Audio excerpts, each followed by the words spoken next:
touchdown tayo ngayon dito sa Calrigger R&D HQ natin dito sa BGC. So ite-testing natin ngayon yung Calrigger SRDP Tech or yung SolarRev Radcom Deployment Power Pack Technology para sa search and rescue missions ng mga preppers, ng mga sundalo, ng mga search and rescue group. So ayan siya.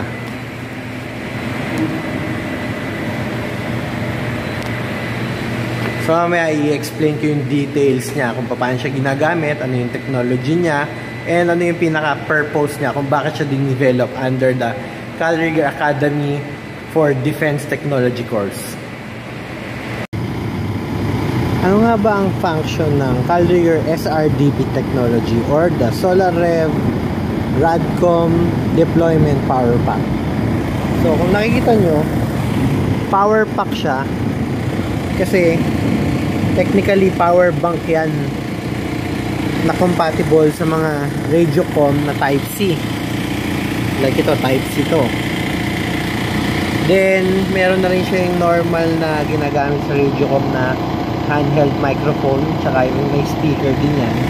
Meron din yan yung silent yung talk nyo, kumbaga ikaw lang nakakarinig, gamit yan.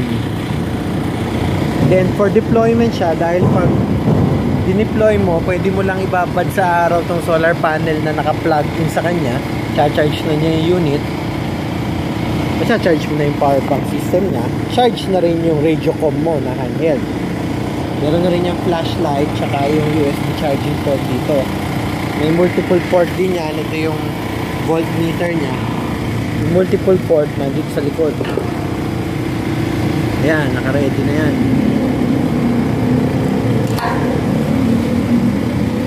So, ito yung first prototype for the SRDP program. Kaya meron pa mga susunod na prototype tayo na ilalabas under the Calrigger Academy for DST Defense Tech course. So, follow nyo lang kami sa page namin sa www.facebook.com/calriggercore, tsaka sa website www.calrigger.net.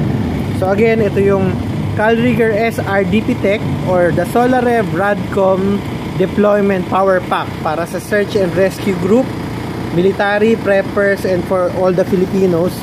Ilalabas namin soon yung blueprint yan para pwedeng pag-aralan ng mga Filipino technologies and scientists and inventors na gusto mag-develop ng sariling unit nila and pwedeng ipasa sa military in relation dun nga sa SRDP. So yun yung Calrigger SRDP technology or yung SolarRev Radcom Deployment Power Pack.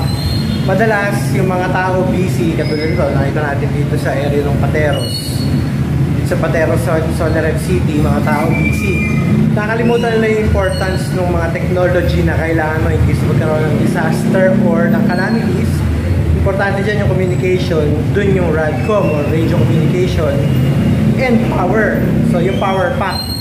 So kahit hindi ka man ma-deploy, importante meron kang SolarRev Radcom Deployment Power Pack para in case of emergency, pwede mo makontak yung mga rescue or yung search and rescue group, yung LGU, meron kang radyo kasi may mga radyo yan eh.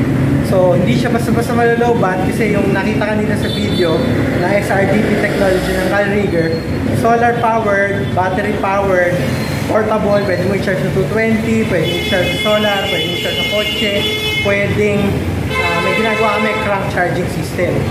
So, tignan nyo mabuti yung importance ng mga technology and congratulations sa SRDP law group yung gumawa nun. So, dahil dyan, nagkaroon ng opportunity yung Filipino technologies and inventors community para ipasok nila yung mga invention and technologies nila sa modernization and defense ng Philippines.